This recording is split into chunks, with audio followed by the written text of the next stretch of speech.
அனைவருக்கும் வணக்கம். இன்னைக்கு நம்ம பார்க்க போகிறது திருப்பாவையினுடைய 8வது பாசுரம் கீழ்வானம் வெள்ளென்று அப்படின்றது.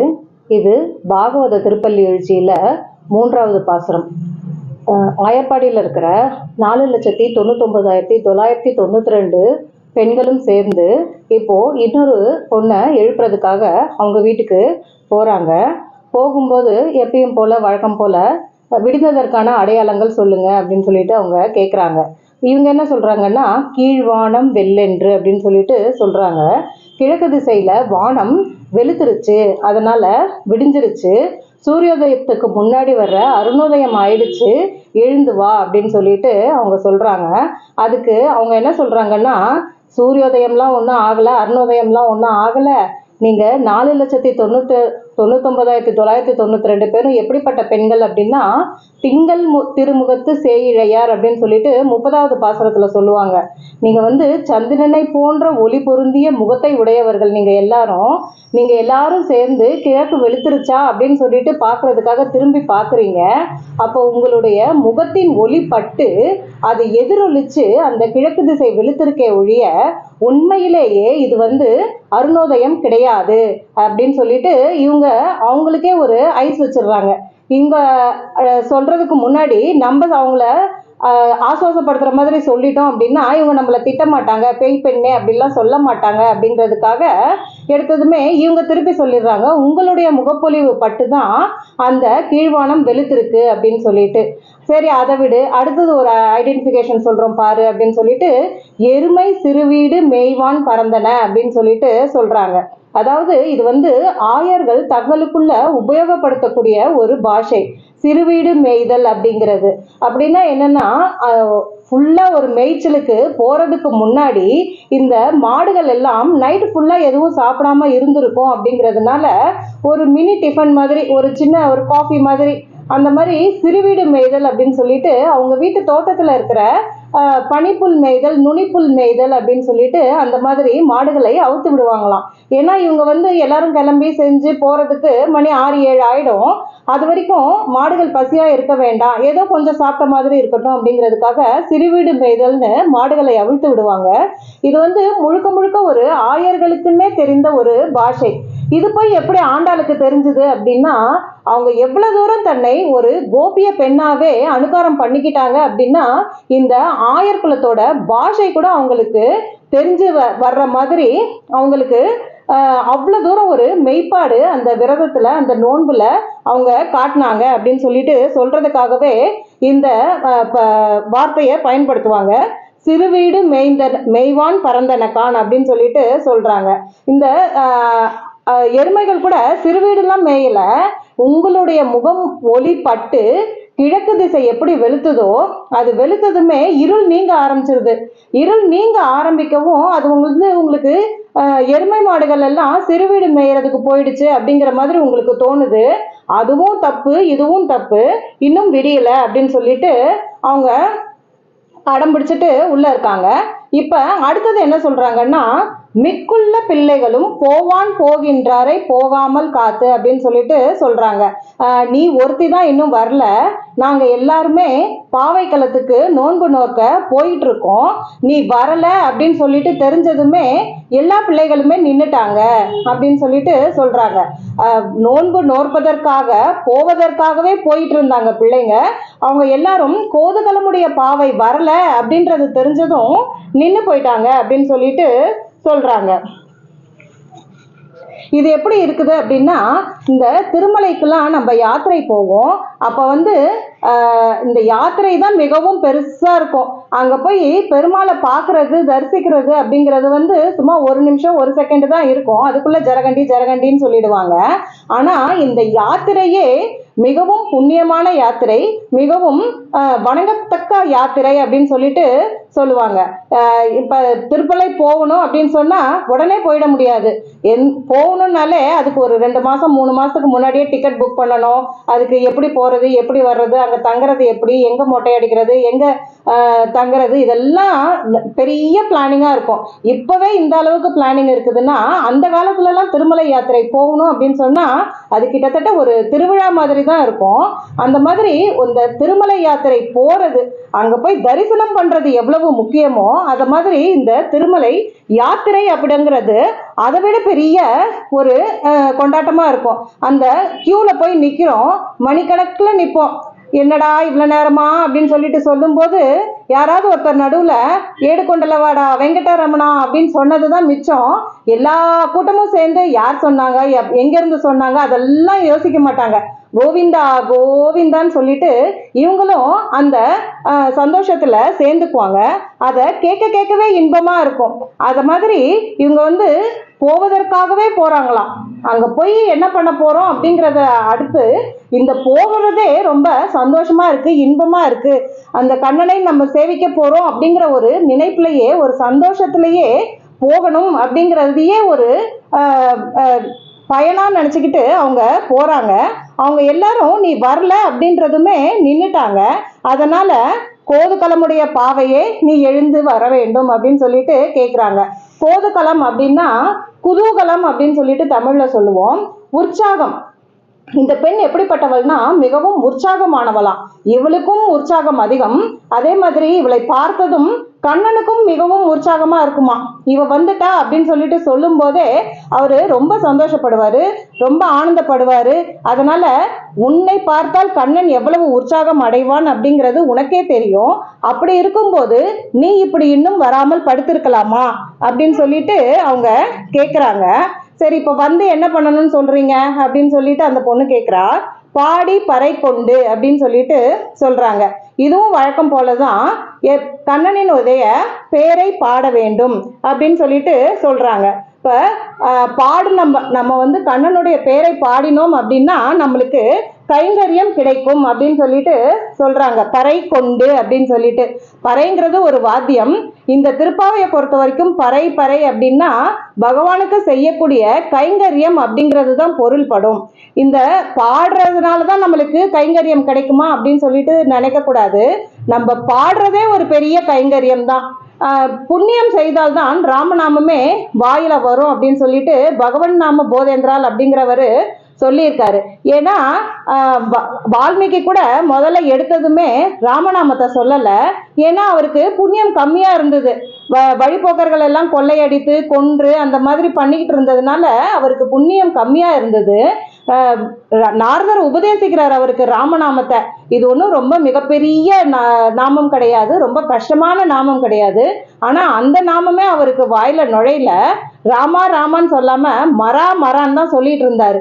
அது சொல்லி சொல்லி சொல்லி சொல்லிதான் அதுக்கப்புறம் அவருடைய புண்ணிய பலன் எவ்வளவு மிகுந்தது அப்படின்னா அவரே ராமாயணத்தை எழுதக்கூடிய அளவுக்கு அவர் புண்ணியத்தை அடைந்தார். அதனால புண்ணியம் இருந்தால்தான் இந்த பகவானினுடைய நாமத்தையே நம்ம பாட முடியும் அப்படின்னு சொல்லிட்டு அவங்க சொல்றாங்க.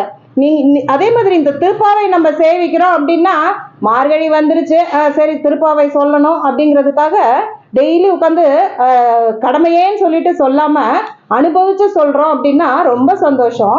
இந்த திருப்பாவை கடமையேன்னு சொல்றதுக்கு கூட ஒரு புண்ணியம் செய்திருந்தால்தான் அதை கூட சொல்ல முடியும். இல்லைன்னா இது என்ன பெரிய பிரமாதமா, இதை சொல்லலைன்னா என்ன ஆயிடும் அப்படிங்கிற மாதிரி ஆகும். ஆனா இந்த புண்ணியம் இருந்துச்சுன்னா தான் மார்கழி மாசம் திருப்பாவை நம்ம சேவிக்கணும் அப்படின்னு சொல்லிட்டு ஒரு உந்துதலே நம்மளுக்கு வரும். அதனால அடுத்தது என்ன சொல்றாங்கன்னா மாவாய் பிளந்தானை மல்லரை மாட்டிய அப்படின்னு சொல்லிட்டு சொல்றாங்க. மா அப்படின்னா விலங்கு அப்படிங்கிறது அர்த்தம். விலங்கு அப்படின்னா இங்க எதை குறிக்குதுன்னா கேசி அப்படிங்கிற ஒரு குதிரையை குறிக்குது. நேத்தே பார்த்தோம் கேசவனை பாடவும் அப்படின்னு சொல்லிட்டு வந்துச்சு. திரும்ப இன்னைக்கும் அதே குதிரையை பத்தி இவங்க மென்ஷன் பண்றாங்க. நேத்து என்ன சொன்னாங்கன்னா அந்த பெரிய குதிரையை அவர் எப்படி அழிப்பாரோ அப்படிங்கிற மாதிரி பயந்தாங்கன்னு சொன்னாங்க. இன்னைக்கு என்ன பொருள்ல யூஸ் பண்றாங்கன்னா நம்மளுடைய மனம், நம்மளுடைய ஐம்புலன்கள் அப்படிங்கிறது குதிரைகள் மாதிரி ஒன்னொன்னு ஒவ்வொரு பக்கம் தறிகட்டு தட்டுக்கட்டு பறக்கும். அதை எல்லாத்தையுமே அடக்கக்கூடியவன் இந்த பெருமாள் தான். இந்த கண்ணனிடம் நம்ம சரணடைந்தோம் அப்படின்னா அந்த புலன்களை எல்லாத்தையும் கட்டுப்படுத்தி அவனை நோக்கி செலுத்துவதற்கு அவனே அருளுவான் அப்படிங்கிறதுக்காக இவர் மாவாய் பிளந்தானை அப்படின்னு சொல்லிட்டு சொல்றாங்க ஆண்டாள். அடுத்தது மல்லரை மாட்டிய அப்படிங்கிறாங்க. இது மங்களமான ஒரு கிரந்தம் இந்த திருப்பாவை. மல்லரை அழித்த, மல்லரை வதைத்த அப்படின்லாம் சொல்லாம மல்லரை மாட்டிய அப்படின்னு சொல்லிட்டு சொல்றாங்க. அந்த மல்லர்களை அவர் எப்படி சாதுரியமா கையாண்டாரு அப்படின்னா, ரெண்டு பேத்தையும் ஒருத்தருக்கு ஒருத்தர் மாட்டிக்கிற மாதிரி ஒரு போக்கு காட்டி அவங்க ரெண்டு பேரும் அவங்களுக்குள்ளேயே மாட்டிக்கிட்டாங்க அப்படிங்கிற மாதிரி சொல்றாங்க. அழித்தார், வதைத்தார் அப்படிங்கிற ஒரு அமங்கலமான சொற்கள் கூட, அதுவும் மல்லர்கள் அப்படிங்கும்போது அவர்கள் கெட்டவர்கள் தான். அந்த கெட்டவர்களை கூட அழித்தார் அப்படின்ற மாதிரி இந்த கிரந்தத்துல அவங்க சொல்லல. மல்லரை மாட்டிய தேவாதி தேவனை சென்று நாம் சேவித்தால் அப்படிங்கிறாங்க. அடுத்தது தேவாதி தேவன் அப்படின்னா தேவர்களுக்கெல்லாம் அருளுபவன் அப்படின்னு சொல்லிட்டு சொல்றாங்க. தேவாதி தேவன் அப்படின்னா தேவர்கள் எல்லாருக்குமே தலைவன் அப்படிங்கிற மாதிரியும் சொல்றாங்க. இந்த தேவர்களுக்கு அருளுபவன் அப்படின்னு சொல்லிட்டு அவங்க சொல்றது என்னன்னா, இப்போ தேவர்களுக்கு ஒரு கஷ்டம் அப்படிங்கும் போதுதான் இவர் ஒரு அவதாரமா ஒன்று எடுத்து கீழே வராங்க, இறங்கி வராங்க. அந்த மாதிரி அவதாரம் எடுக்கும் போது அவர் பல பல கஷ்டங்களை அனுபவிக்கிறார். அவதாரம் எடுத்து வர்றது அப்படிங்கும்போது சக்கரவர்த்தி திருமகனா ராமனா அரண்மனையில அவதாரம் பண்ணும் போதும் அவர் கஷ்டம்தான் பட்டாரு. அதே மாதிரி கிருஷ்ணனா இருக்கும் போதும் மாடு மேய்க்கும் இடையர் குலத்துல பிறந்து அங்கேயும் அவரு கஷ்டமா தான் பட்டாரு. வைகுண்டத்துல சொகுசா சந்தோஷமா இருக்கிறத விட்டுட்டு இங்க இவ்வளவு தூரம் அந்த தேவர்களுக்காக மிகவும் கஷ்டப்பட்டு அவர்களுக்கு அருள் புரிகிறார் அப்படின்னு சொல்லிட்டு சொல்றாங்க. இப்ப இவர் இறங்கி வந்தது தேவர்களுடைய கஷ்டத்தை போக்குறதுக்காக தான்.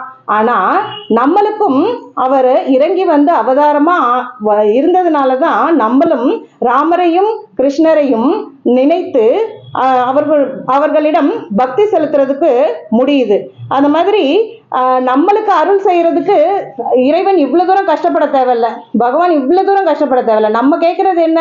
எனக்கு ஒரு ஆரோக்கியமான உடல் வேணும், என் பொண்ணுக்கு கல்யாணம் ஆகணும், பையனுக்கு நல்லா படிப்பு வரணும், இதுதான் நம்ம திரும்ப திரும்ப கேட்க போறோம். இதை விட நம்ம ஒன்றும் ஜாஸ்தி கேட்டுற போறதில்ல. எனக்கு ராவணனால கஷ்டமா இருக்கு, எனக்கு கம்சனால கஷ்டமா இருக்கு அப்படின்னு சொல்லிட்டு நம்ம ஒன்றும் அவ்வளோ பெரிய வரங்களை கேட்டுற போறதில்ல. சின்ன சின்ன வரங்கள் தான் கேட்க போறோம். அதனால தேவர்களுக்கே அருள் செய்த அந்த தேவாதி தேவன் நம்மளுக்கும் அருள் செய்வாரு அப்படின்னு சொல்லிட்டு இவங்க சொல்றதுக்காக தேவாதி தேவனை சென்று நாம் சேவித்தால் அப்படின்னு சொல்லிட்டு சொல்றாங்க. ஏன் நம்ம போய் சேவிக்கணும் அப்படின்னு சொன்னா, இப்பதான் சொன்னாங்க இல்லையா மல்லரை மாட்டிய அப்படின்னு சொல்லிட்டு. அதனால அப்போ கிருஷ்ணன் மதுராவுக்கு போயாச்சா அப்படிங்கிற மாதிரி ஒரு ஃபீலிங் வந்துருச்சு அந்த பொண்ணுக்கு. கிருஷ்ணன் மதுராவுக்கு போயிட்டாரு அப்படின்னா அங்க இருக்கிற பெண்கள், நகரத்து பெண்களை எல்லாம் பார்த்துட்டாரு அப்படின்னு சொன்னா அப்புறம் இவங்களுக்கு இங்க கிராமத்துல இருக்கிற நம்ம ஆயர்குல பெண்களை எல்லாம் பிடிக்காதே அப்படின்னு சொல்லிட்டு அவங்களுக்கு ஒரு பயம் வந்துருது. கிருஷ்ணன் மலரை மாற்றுறதுக்கு மதுரைக்கு போயாச்சுன்னா அங்க உள்ள பெண்களினுடைய அலங்காரங்களை பார்த்து அவர்களினுடைய பழக்க வழக்கங்களை எல்லாம் பார்த்து இந்த பிள்ளைகள் மிகவும் நன்றாக இருக்கிறார்கள், நம்ம அந்த கிராமத்து பிள்ளைகள் மாதிரி இல்லை அப்படின்னு சொல்லிட்டு இவர் அவங்க கிட்டேயே மயங்கி போய் அங்கேயே இருந்துருவாரு. அப்புறம் எப்படி நம்ம சேவிக்கிறதுனா, அவர் நம்மளை பார்க்கலன்னா என்ன, நாம் சென்று அவனை சேவிப்போம் அப்படின்னு சொல்லிட்டு சென்று நாம் சேவித்தால் அப்படின்னு சொல்லிட்டு சொல்றாங்க. நாம போய் கிருஷ்ணரை தரிசிக்கலாம் அப்படின்னு சொல்லிட்டு சொல்றாங்க. அந்த மாதிரி சேவித்தால் என்ன ஆகும் அப்படின்னு சொல்லிட்டு சொன்னா, ஆவாவென்று ஆராய்ந்து அருளேலோ அப்படின்னு சொல்லிட்டு சொல்றாங்க. அவரு நம்மளை பார்த்ததுமே என்ன சொல்வாராம், ஆ ஆ அப்படின்னு சொல்லிட்டு சந்தோஷமா அடைவாராம். முதல்ல அதாவது சந்தோஷத்திலையும் ஒரு ஆவரும் கஷ்டத்திலையும் ஒரு ஆவரும், அந்த ரெண்டுத்தையுமே சேர்த்தீங்க ஆ ஆ அப்படின்னு சொல்றத ஆவா அப்படின்னு சொல்லிட்டு சேர்த்து சொல்லியிருக்காங்க. சந்தோஷத்துல எதுக்கு ஆ வருது அப்படின்னா, அடடே நம்ம கூடி பழகி இருந்த கோபிய பெண்கள் எல்லாம் இப்ப நம்மளை தேடிக்கொண்டு மதுராவுக்கே வந்துட்டாங்களே அப்படின்னு சொல்லிட்டு ஒரு சந்தோஷம் ஒண்ணு வருமா. இவங்க நம்மளை தேடி வந்திருக்காங்களே நம்ம பக்தர்கள் அப்படின்னு சொல்லிட்டு. பகவான் எதுக்கு காத்துக்கிட்டு இருக்கான் அப்படின்னா, பக்தர்கள் தன்னை நோக்கி வரமாட்டார்களா அப்படின்னு சொல்லிட்டு தான் அவன் காத்துக்கிட்டு இருக்கான். நம்ம இந்த உலகத்தை சிருஷ்டிச்சதே, இந்த ஜீவாத்மாக்களை உருவாக்கியதே இவர்கள் எல்லாம் திரும்ப நம்மை தேடி நம்மிடம் வந்து சேர வேண்டும் அப்படிங்கிறதுக்காக தான் இந்த ஜீவாத்மாக்களையே படைக்கிறாரு அவரு. நம்மளுக்கு மனிதர்களா ஒரு உருவம் கொடுக்கிறாரு. ஆனா நம்ம என்ன பண்றோம் அப்படின்னா, இந்த உலகியல்லையே உழன்று உழன்று பகவானை சுத்தமா மறந்து போயிடுறோம். அப்படி இருக்கும்போது நம்ம ஒருத்தர் வந்து அந்த பகவானை தேடி போறோம் அப்படின்னு சொல்லுமே அவருக்கு அவ்வளவு சந்தோஷம் அடைதான். அடேடே, இவ்வளவு ஜீவாத்மாக்களை படைத்தோமே, அதுல இந்த ஜீவாத்மாவாவது நம்மளை தேடி வந்ததே அப்படின்னு சொல்லிட்டு அவருக்கு ரொம்ப சந்தோஷமாகுதான். அதனால முதல்ல ஒரு சொல்றாரு, அடுத்தது ஒரு சொல்றாரு. என்ன அப்படின்னா, ஐயோ, இந்த ஜீவாத்மாவுக்கு இவ்வளவு கஷ்டங்கள் கொடுத்து ஜீவாத்மா நம்மளை தேடி வந்து அடையிற மாதிரி நம்ம வச்சுக்கிட்டோமே, நம்ம வந்து அந்த ஜீவாத்மாக்கு என்ன தேவை அப்படிங்கிறத செய்யாம விட்டுட்டோமே அப்படின்னு சொல்லிட்டு அவ்வளோ கவலைப்படுவாராம். இது எங்க நல்லா தெரியுது அப்படின்னா, தண்டகாரண்யத்துல ராமர் வந்து போறாரு. முதல்ல சித்திரக்கூடத்துல இருக்கிறாரு. சித்திரக்கூடத்துல வந்து பரதன் வந்து நீங்க வந்து அரசாட்சி ஏத்துக்கணும்னு சொல்லிட்டு, இல்லை நான் வரமாட்டேன் அப்படின்னு சொல்லிட்டு பாதுகை அவர்கிட்ட கொடுத்து அனுப்பிடுறாரு. சரி, சித்திரக்கூடத்துல நடந்த நிகழ்ச்சிகளை இங்கேயே இருந்தோம்னா இதே நினைப்பாவே இருக்கும், நம்ம வேற எங்கேயாவது போகலாம் அப்படின்னு சொல்லிட்டு கிளம்பி வராரு. அப்ப தண்டகாரண்யம் அப்படின்னு சொல்லிட்டு ஒரு காட்டு பகுதிக்கு வராரு. இவர் தண்டகாரண்யத்துக்கு வந்ததுமே அங்க இருக்கிற ரிஷிகள் எல்லாரும் வந்து ராமனை சேவிக்க வராங்க. சென்று நாம் சேவித்தால் அப்படின்னு சொல்லிட்டு இவங்க எல்லாரும் ராமனை சேவிக்க வராங்க. வரும்போது பார்த்தா ஒரு முனிவருக்கு ஒரு காது இல்லை, ஒரு முனிவருக்கு ஒரு கை இல்லை, ஒரு முனிவருக்கு ஒரு கால் இல்லை, ஒரு முனிவருக்கு இடுப்பு வரைக்கும் தான் இருக்குது, ஒரு முனிவருக்கு 2 காலுமே இல்லை, 2 கையுமே இல்லை. இப்படி ஒவ்வொரு முனிவர்களுமே அங்கஹீனமா தான் இருந்தாங்களாம். ஏன் இப்படி இருக்கீங்க எல்லாரும் அப்படின்னு சொல்லிட்டு கேட்கவும், ராமா, நாங்களே உங்ககிட்ட சொல்லணும்னு நினைச்சுக்கிட்டு இருந்தோம். இந்த தண்டகாரண்யத்துல நிறைய அரக்கர்கள், நிறைய ராட்சசர்கள் இருக்காங்க. அவங்க எந்நேரமும் எங்களை தொல்லை பண்ணிக்கிட்டே தான் இருக்காங்க. நாங்க நிம்மதியா ஒரு தவம் செய்ய முடியல, ஒரு ஹோமம் செய்ய முடியல, எதையுமே பண்ண முடியல, வந்து அதையும் கெடுத்து விட்டுடுறாங்க, எங்களையும் ஏதாவது பண்ணி விட்டுடுறாங்க அப்படின்னு சொல்லிட்டு சொல்றாங்களாம். நீ தான் இவங்க எல்லாத்தையும் அழித்து எங்களை காத்து கொடுக்கணும் அப்படின்னு சொல்லிட்டு சொல்றாங்களாம். அதை கேட்டதுமே ராமனுக்கு ரொம்ப கஷ்டமா போகுதான். நான் ஒரு ராஜா, உங்களுடைய தேவைகள் என்ன, உங்களுடைய கஷ்டங்கள் என்ன, இந்த ஆரண்யத்துல இருக்கிறவங்க எல்லாம் சந்தோஷமா இருக்காங்களா, பாதுகாப்பா மகிழ்ச்சியா இருக்காங்களான்னு சொல்லிட்டு நான் பார்த்துருக்கணும் முன்னாடியே. இவ்வளவு நாள் நான் பார்க்காம விட்டது என்னுடைய தவறு தான். இப்ப இந்த வனவாசம் அப்படின்ட்டு வந்ததுனாலதான் இப்ப நான் உங்களை பார்க்குற மாதிரி ஆயிருக்கு. என்னுடைய தவறை நீங்கள் மன்னிக்கணும், பொறுத்துக்கணும். இனிமே ஒரு முனிவர் கூட ஒரு ராட்சசனால கஷ்டப்பட்டாரு, துன்பப்பட்டாரு அப்படிங்கிற இதுவே இருக்காது. நான் வந்து எல்லாரையுமே கூண்டோட அழிப்பேன் அப்படின்னு சொல்லிட்டு உங்களுக்கு வாக்கு கொடுக்குறேன். என்னுடைய தவறை மன்னியுங்கள் அப்படின்னு சொல்லிட்டு மிகவும் கவலையா சொல்றாராம். அந்த மாதிரி நம்ம படுற துன்பத்தை இறைவன் தானாகவே போக்கணும். நாம் போக்கலையே அப்படின்னு சொல்லிட்டு அவரு கிருஷ்ணர் வந்து இந்த கோபிய பெண்களை பார்த்து கவலைப்படுவாரு அப்படின்னு சொல்லிட்டு அப்படின்னு சொல்லிட்டு சொல்லுவாரு அப்படிங்கிறாங்க. அப்புறம் என்ன பண்ணுவாரு அப்படின்னா, ஆராய்ந்து அருளேலோன்னு சொல்லிட்டு சொல்றாங்க. நம்ம வந்து இறைவன் கிட்ட போய் ஏதாவது வேண்டுறோம் அப்படின்னா, எனக்கு நல்ல ஆரோக்கியமான உடலை கொடு அப்படின்னு சொல்லிட்டு கேட்குறோம் அப்படின்னா, அப்போ உன்னுடைய பிள்ளைங்களுடைய எதிர்காலத்தை பத்தி உனக்கு கவலை இல்லையா, அப்போ உனக்கு காசு பணம் தேவை இல்லையா, அந்த மாதிரிலாம் கேட்கலாம். இல்லை, என் பிள்ளைகளுடைய எதிர்காலம் நல்லா இருக்கணும்னா அப்போ உனக்கு ஆரோக்கியம் தேவை இல்லையா அப்படின்னு சொல்லிட்டு கேட்கலாம். அதனால நம்ம போய் பகவானுக்கு முன்னாடி எதுவுமே பண்ண வேண்டாம். 2 கைகளையும் கூப்பி சேவித்தாலே போதும். அந்த இறைவனானவன் நம்மளுக்கு என்ன தேவை அப்படிங்கிறத ஆராய்ந்து அவனே அருளுவானாம். இப்போ ஒரு மருத்துவர்கிட்ட போனோம் அப்படின்னு சொன்னா அவர் எப்படி மருத்துவம் பண்ணணுமா, நோய் நாடி நோய் முதல் நாடி அது தவிர்க்கும் வாய் நாடி வாய்ப்பச் செயல் அப்படின்னு சொல்லிட்டு, இந்த மேல் போக்கா இருக்கிற அந்த மேல் நோயை மட்டும் தீர்க்க கூடாது, அந்த நோய் எதனால வந்தது அப்படிங்கிறத ஆராய்ந்து அந்த வேர் வரைக்கும் சென்று அந்த மூலத்தையே சரி செய்ய வேண்டும் அப்படின்னு சொல்லிட்டு மருத்துவத்துல சொல்லுவாங்க. அதே மாதிரி நம்மளும் போய் பகவானை 2 கை கூப்பி சேவித்தோம் அப்படின்னா அந்த பகவானானவன் நம்மளுக்கு என்ன தேவை அப்படிங்கிறத நம்மளுடைய மனதில் சென்று ஆராய்ந்து அனைத்தையும் வழங்குவான் அப்படின்னு சொல்லிட்டு இவங்க சொல்றாங்க. அதே போல நாமளும் அந்த பகவானினுடைய நாமங்களை பாடி இத மாதிரி நம்மளுக்கு தேவையான அனைத்து வரங்களையும் நாம் கேட்காமலேயே அவனிடம் இருந்து பெறலாம். ஆண்டாள் திருவடிகளே சரணம்.